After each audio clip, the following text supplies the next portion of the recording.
안녕하세요, 행복이님들. 더위가 한풀 꺾이고 찬바람이 불어서 지내기 수월하시죠? 오늘은 글 잘 쓰는 법에 대해서 알아볼 거예요. 행복님들은 글 잘 쓰세요? 저는 글 잘 쓰지는 못해요. 잘 쓰고 싶은 욕망은 강해요. 그래서 오늘은 윤모천 작가님의 숲을 어떻게 쓸 것인가라는 책을 읽어드릴게요. 한번 들어보세요. 어떻게 써야 할까? 1. 좋은 수필을 쓰려면 좋은 수필이 되게 하려면 몇 가지 규범이 따른다. 첫째, 문장을 꾸미지 않고 소박하게 써서 진솔해야 한다. 사물을 나타내는 말에는 오직 그것에 맞는 말 한 가지가 있을 뿐이다. 그것은 진실을 나타낸다는 뜻이며 그러기 위해서는 꾸미지 않아야 한다는 것을 뜻한다. 이것이 문장의 본질이다. 문장은 아름답게 꾸미려고 하면 할수록 진실에서 멀어진다. 이런 것을 바로 잡고자 한 것이 중국 당나라 때의 고문운동이다. 한나라 이후 800여 년간에 걸쳐 문장을 거칠애로 꾸며 내용이 허약해지고 태폐적인 것이 되었다. 이것을 바로잡기 위해 한유와 유종원 등이 건실한 문장 정신의 복귀를 위해 일으킨 것이 고문운동이다. 여하간 꾸미는 글은 좋은 글이 될 수 없다. 수필의 문학성을 미문으로 오해하고 있는 경향마저 있다. 수필의 문학성을 쉽게 말할 수는 없으나 한마디로 말하면 개인의 인격적 표출이 독자를 감동시키는 데 있다. 흔히 수필의 문학성을 서정 속에 두고 있으나 지적 논리적이라 해서 문학성이 없다고는 할 수 없다. 인간의 문제가 담겨 공감을 주는 것이면 그것이 수필의 문학성이고 그것이 좋은 글이다. 어떤 글이 좋은 수필인가에 대해 허세욱 교수는 논어에서 끌어내 말하기를 진리를 추구하는 인격과 가난을 긍지로까지 여길 줄 알며 근심하거나 두려워하지 않으며 진실과 정의를 사랑하는 일이라고 했다. 인격적 신축성과 의연성 그리고 지성을 갖춘 자가 반성의 태도를 들고 포괄적으로 작자의 인격적 포미가 드러나는 그림을 강조했다.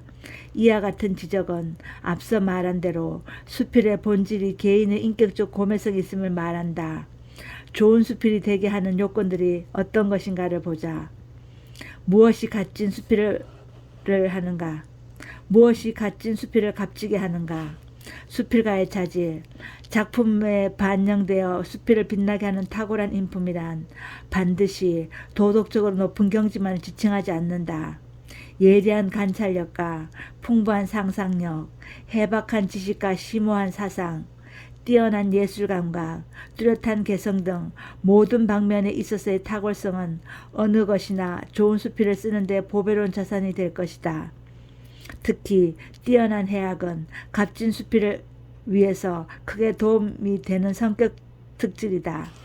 인품과 문장, 표현되는 대상으로서의 나와 표현하는 문필가로서의 나는 수필을 구성하는 두 가지 기본 요소다.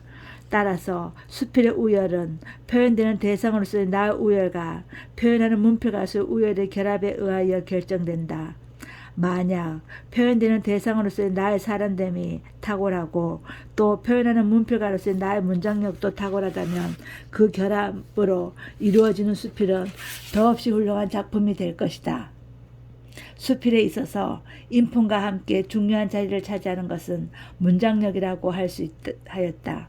여기서 문장력이라는 말은 구상까지도 포함하는 넓은 의미로 사용된다. 자신의 체험과 사색을 글로 나타낼 수 있는 표현의 능력을 통틀어서 편의상 문장력이라고 부르기로 한다. 어떠한 인품이 탁월한 인품이냐에 대해서 견해의 대립이 있을 수 있듯이 어떠한 문장이 좋은 문장이냐에 대해서도 견해의 대립이 있을 수 있다. 인품에 있어서나 문장에 있어서나 탁월성의 기준을 정하는 문제에 있어서 결정적인 중요성을 갖는 것은 인간성과 문화적 전통일 것이다. 꾸밈없는 솔직성과 평명성. 수필가가 자기 인품의 탁월함을 가시하고자 하는 동기를 따라서 글을 쓸 때 그 작품은 결정적으로 실패한다. 성형군자연한 글뿐 아니라 자신의 박식이나 견문을 과시한 글은 독자에게 거부감을 일으킨다. 의도함이 없이 은연중에 작가의 인품이 작품에서 풍길 때 독자는 깊은 공감에 젖는다. 자신의 결함 또는 실패담을 솔직하고 꾸밈없이 다룸으로써 좋은 작품을 얻을 경우가 있다. 솔직함은 그 자체가 미덕일 뿐 아니라 마음의 여유와 결합하면 해악을 낳기 때문이다. 자기만을 위한 것이 아닌 모든 글은 특별한 사유가 없는 한 그 뜻이 독자에게 잘 전달되는 것이 바람직하다. 의미 전달이 잘 되지 않는 문장은 원칙적으로 좋은 문장이 아니다.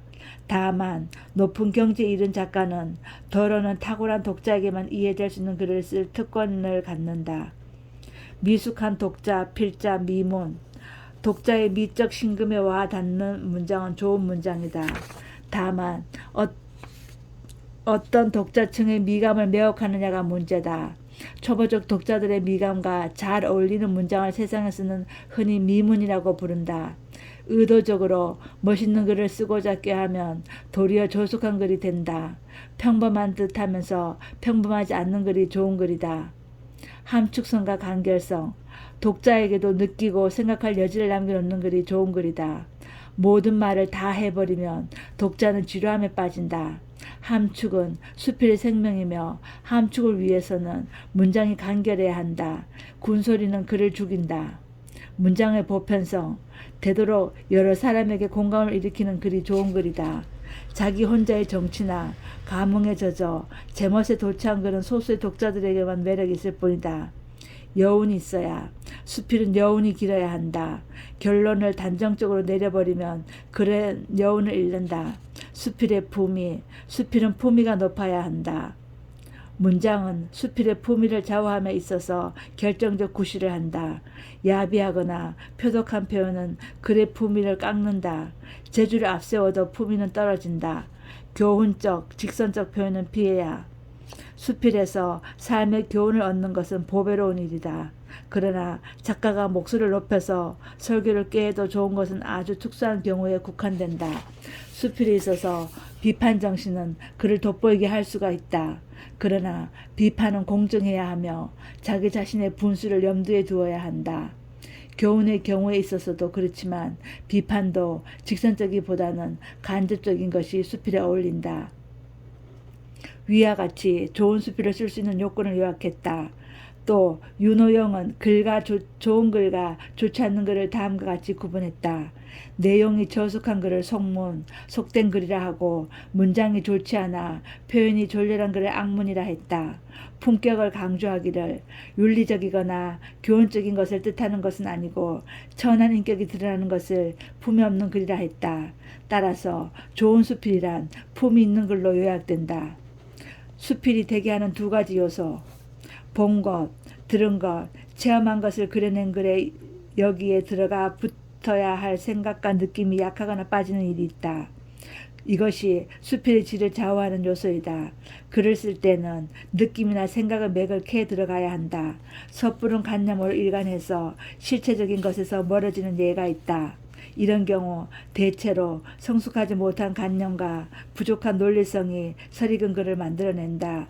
그런가 하면 직관적으로만 그쳐 대상을 사실적으로 그려내기는 하나 앞에서 말한 바와 같이 느낌이나 생각이 붙질 않아 단순한 기록문, 보고문 또는 백과사전 같은 설명문을 만든다.